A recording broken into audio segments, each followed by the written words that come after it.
से घिरा रहता है वो कहलाता है अंतर पर्वतीय पठार।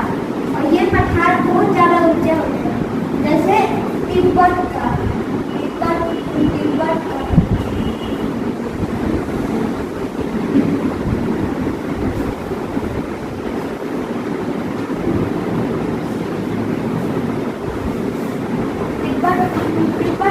ये पठार को दुनिया का छठ भी कहा जाता है।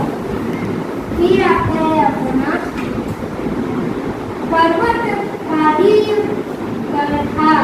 ये पठार पर्वतों की तलहटी में स्थित होते हैं। ये पठार क्या होते हैं? पर्वतों की तलहटी में स्थित होते हैं। फिर उनका एक किनारा यानी उनका एक मान के चलो ये पठार उनका एक किनारा बहुत सारे पर्वतों से घिरा होता है और एक किनारा मैदान इन्हें बोलते हैं अपना पर्वत आदि पठार।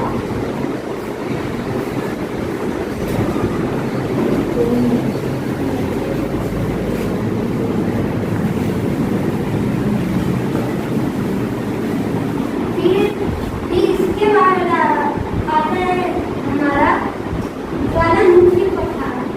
ये ऐसे पठार होते हैं जो कि ज्वालामुखी के लावा के जमा होने से बनते हैं। इन्हें बोलते हैं ज्वालामुखी पठार। क्या बोलते हैं? ज्वालामुखी पठार।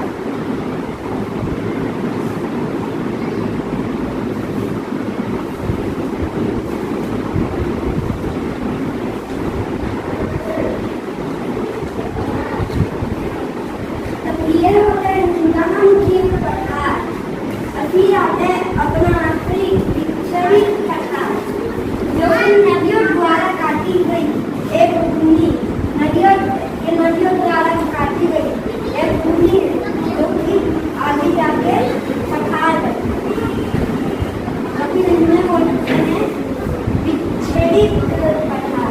इन्हें बोलते हैं विक्षरित पठार।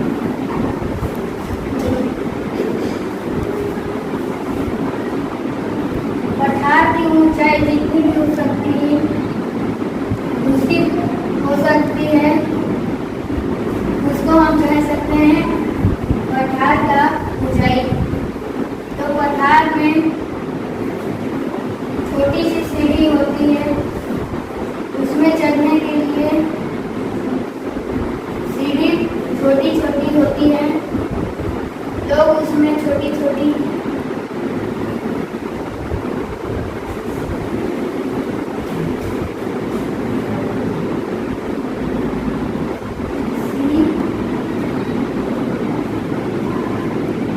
सीढ़ी के लिए उपाय करते हैं बैम्बू का इस्तेमाल। वहाँ पर कम खेती किया जाता है। पठार में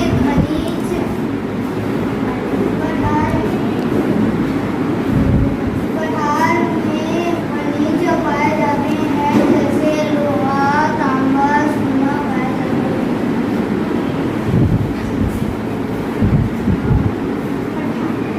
पठार कैसे बनता है?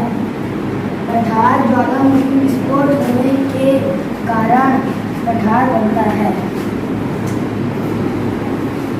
पठार में जीव जंतु कौन कौन से रहते हैं? पठार में जीव जंतु जैसे तेंदुआ, पहाड़ी खरगोश और भालू जैसे अन्य जीव पाए जाते हैं। अब हम आते हैं रहन सहन के बारे में। मतलब पठार के लोग कैसे रहते हैं पठार में। कभी पठार के लोग ज़्यादातर कृषि कार्यों में पशुपालन या खनन जैसे कार्य करते हैं। अब कई लोग बोलेंगे कि खनन क्या है? अब खनन का मतलब है किसी भी जगह में माइनिंग करना या फिर खुदाई करना, उसे खनन हम बोलते हैं। ये भी एक पारंपरिक कार्य में आते हैं। पारंपरिक उन कार्य को बोलते हैं जो कि बहुत समय से चलते हुए आ रहे हैं, बहुत पुराने समय से चलते हुए आ रहे हैं। उसे पारंपरिक कार्य बोलते हैं। इन्हें पठार में रहने वाले लोगों को कई कठिन परिस्थितियों का सामना करना पड़ता है। उन्हें बहुत ज़्यादा सीमित संसाधन होते हैं। जैसे मैदान में तो बहुत सारा नदी, मैदान में बहुत सारा नदी रहती है, ज़्यादातर बहुत सारे घर रहते हैं, बहुत सारे घर रहते हैं, नदी रहते हैं, खेत रहते हैं बहुत सारा। पठार में क्या होता है, बहुत ज़्यादा सीमित साधन होते हैं जिनसे उनका जीवन और मुश्किल बन जाता है। ज़्यादातर उधर ठंडे तापमान और अन्य परिस्थितियों के जोखिमों से बचने के लिए उन्होंने अपने आप को उसके अनुकूल बनाया है। और बात की पठार 600 मीटर से ऊंचा नहीं होगा। 600 मीटर से क्या नहीं होगा, ऊंचा। 600 मीटर से ऊंचा नहीं होगा।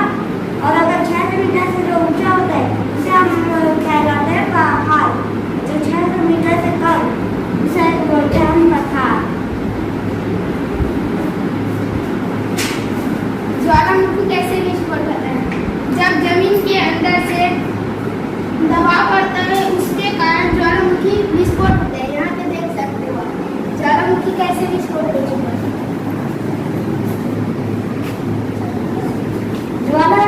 ज्वालामुखी के विस्फोट होने से जैसे लावा जमा होता है इधर वो किसी भी तरह का आकृति दे देता है, जैसे पर्वत का।